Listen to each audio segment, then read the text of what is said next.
Hello and नमस्कार to every student and very good evening. आज के सेशन में हम शुरुआत करेंगे section E sum number 6 and sum number 7। Last session में हमने कंप्लीट किया था सम नंबर 4 एंड 5 और आज कैलकुलेट करेंगे 6 एंड 7। चलो स्टार्ट करते हैं। उससे पहले चैनल को जरूर से सब्सक्राइब कर दो ताकि ऐसी पीडीएफ और वीडियो दोनों एक ही प्लेटफॉर्म पे आपको मिल जाए। चलो स्टार्ट करते हैं। सेक्शन ई सम नंबर 6 क्या लिखा है? The price of wheat increase by 70%। अब देखो इंक्रीज डिक्रीज का कंसेप्ट है तो आपको पता है, इंक्रीज बोले तो +100 करना है, डिक्रीज बोले तो -100 करना है, टाइम्स बोले तो × 100 करना है। बस इतना ही याद रखना है। And the price of rise increase by 40%। चलो आप लोग बता दो फटाफट, व्हीट में क्या करना है? इंक्रीज 100 + 70। चलो 100 + 70 कितना हो जाएगा? 170। राइज में भी प्लस होगा क्यों इंक्रीज लिखा है, तो 100 + 40 कितना हो जाएगा हमारा? 140। चलो आगे क्या लिखा है आपको पता ही चल जाएगा पहले से ही।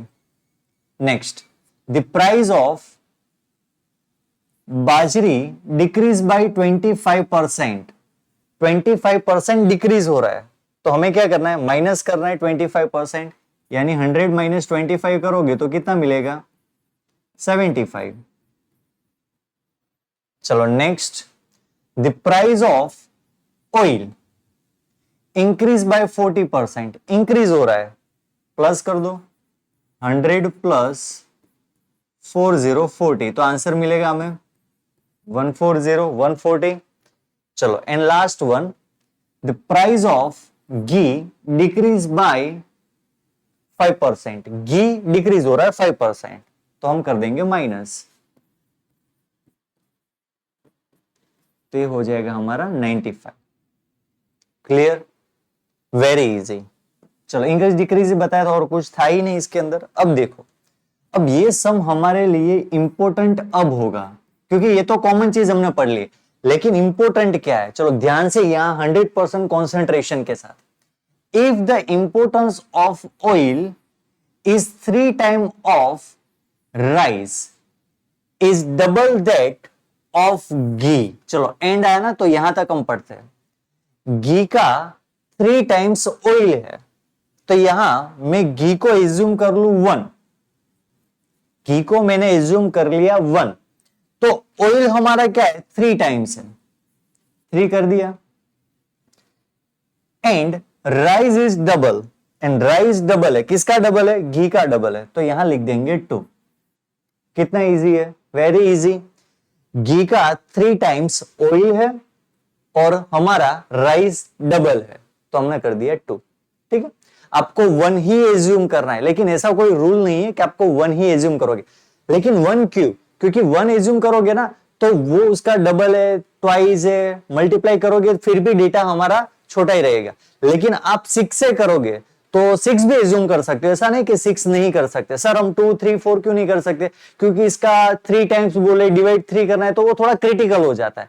6 ऐसा डिजिट है जिसको आप डिवाइड 2 करो, डिवाइड 3 करो तो आंसर पर्टिकुलर मिल सकता है। लेकिन आपको वो नहीं सोचना है, आपको सिर्फ क्या कर देना है? एक ही एज्यूम करना है।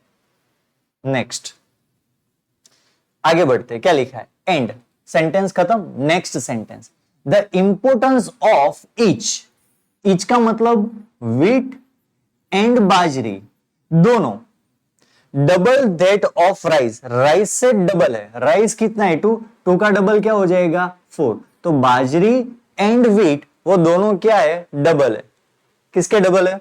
राइस का डबल है। बस हो गया, खत्म। आगे रीड करते क्या लिखा है? So find the price index number of group these 5 items and interpret। Interpret आपको खुद करना है क्योंकि हर एक सेशन के अंदर जहां जहां पूछा था वो मैंने आपको एक्सप्लेन कर ही दिया था। ठीक है, तो ये आपको खुद करना है। कैलकुलेशन तो मैं करवा ही दूंगा आपको।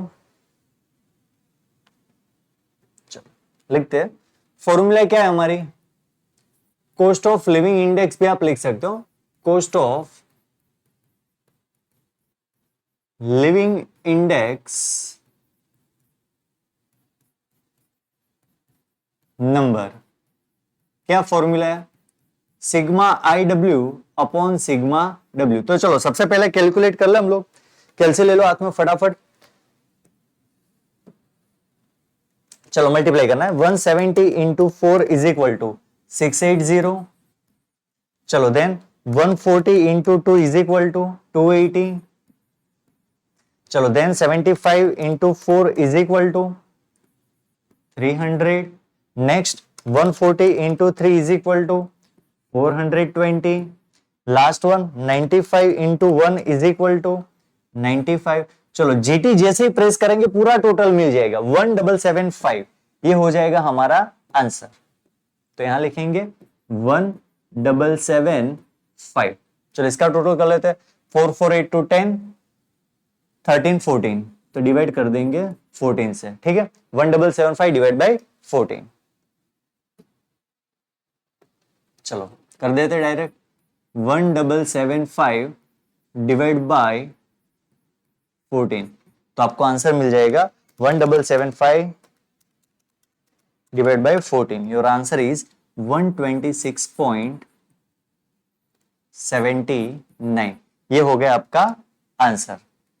अब इंटरप्रेट आपको खुद करना है, कमेंट बॉक्स में आप जरूर से बता देना इंटरप्रेट करके आपको आंसर कितना मिल रहा है। इंटरप्रेट पता है ना, नहीं पता है तो लास्ट 1.3 1.4 के आप लेक्चर देखो, उसके अंदर हर एक के अंदर इंटरप्रिटेशन पूछा ही था, उसमें आप लोगों को सिखाया गया था कि इंटरप्रिटेशन किस तरह से करना है, ठीक है। चलो नेक्स्ट सम नंबर 7 क्या लिखा है, कैलकुलेट द रियल वेज। लो करो बात, क्या फाइंड करना है, real ways of worker class from the following data about their monthly wages. Monthly wages के हमें रियल वेजेस फाइंड करना है, सिखाया था आपको, भूलना नहीं है। रियल वेजेस की फॉर्मूला डायरेक्ट क्वेश्चन में से ही बन जाएगी। क्या फॉर्मूला रहेगी, average monthly wage divide by cost of living index number into 100। ये हो गई रियल वेजेस की। लो खत्म सम। फिर भी पढ़ते आगे क्या लिखा है, फाइंड दी, एक्स्ट्रा ये क्वेश्चन भी पूछा है, find the purchasing power of money in the year 2015। सिर्फ 2015 का ही हमें परचेसिंग पावर फाइंड करना है। The 2008 is the base year। चलो सम तो वैसे इजी है, आईएमपी भी है, बोल सकते हो आप आईएमपी। फॉर्मूला क्वेश्चन में से ही तैयार हो जाएगी। चलो सबसे पहले लिख देते हैं, वेजेस कितना है 15,000, डिवाइड बाय कर लेना है हमें 120, इंटू करना है 100। चलो सबसे पहले लिख ले हम लोग 18,000 divide by 180 into 100।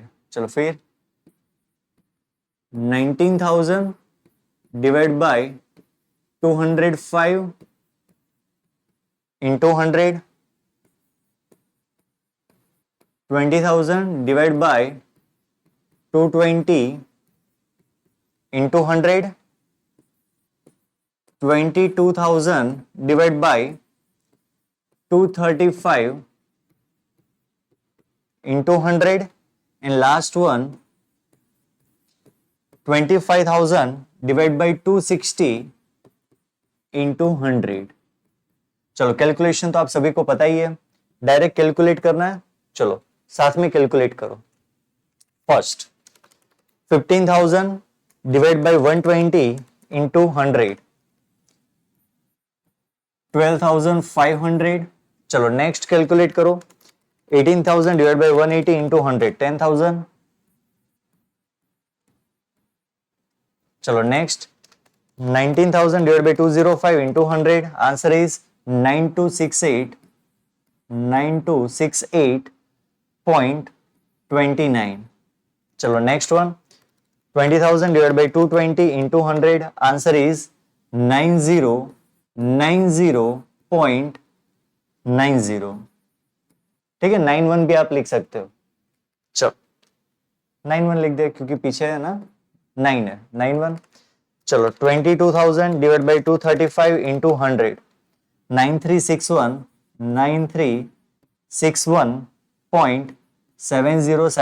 and last one 25,000 divided by 260 into 100, answer is 9615.38। 38 या 39 आप लिख सकते हो। चलो क्लियर है यहां तक? यहां तक हमने सिर्फ एक क्वेश्चन का आंसर बताया, वो था रियल वेज। अभी बाकी है परचेसिंग पावर ऑफ मनी। उसकी फॉर्मूला पता है आपको? नहीं पता है? चलो नहीं पता है तो कोई बात नहीं, देख लो यहां पर। परचेसिंग पावर ऑफ मनी, ठीक है, फॉर्मूला रियल वेज वाली ही है, सिर्फ हम ऊपर यहां लिखते थे एवरेज मंथली वेजेस, उसकी जगह सिर्फ 1 लिखना है। 1 divide by cost of living index into 100, हो गया खत्म। तो यहां हम लिखेंगे 1 divide by cost of living index number. लेकिन याद करो यहां सबका नहीं पूछा था, यहां सिर्फ आपको पूछा गया था 2015 का। कितना है 2015 का कॉस्ट ऑफ लिविंग इंडेक्स? 260, ठीक है, और 2015 का ही पूछा था। तो हम यहां ब्रैकेट के अंदर लिखेंगे, मेंशन करेंगे हम लोग कि ये सिर्फ 2015 का ही हम कैलकुलेट कर रहे हैं, ठीक है। सबका बोला तो सबका कैलकुलेट कर लेते हैं इंटू 100। चलो कैलसे ले लो हाथ में और स्टार्ट कर दो कैलकुलेशन। 1 डिवाइड बाय 260 इंटू 100, बस हो गई बात खत्म। 1 इंटू 100 यानी 100 divide by 260, answer is 0.35, sorry 38 या फिर 39। कंप्लीट। पीछे 4 है तो हम लिखेंगे 38। कंप्लीट। चलो इजी, किसी को कोई प्रॉब्लम नहीं? चलो वेरी गुड। वैसे तो आज के दोनों सम इंपॉर्टेंट ही थे हमारे लिए, ठीक है। ये पूरा सेशन का पीडीएफ आपको डिस्क्रिप्शन बॉक्स में मिल जाएगी, साथ में आप लोगों को प्रैक्टिस शीट भी मिल जाएगी, तो अच्छी तरह से प्रैक्टिस करो। फिर मिलते हैं नेक्स्ट सेशन में, तब तक के लिए bye bye, have a nice day.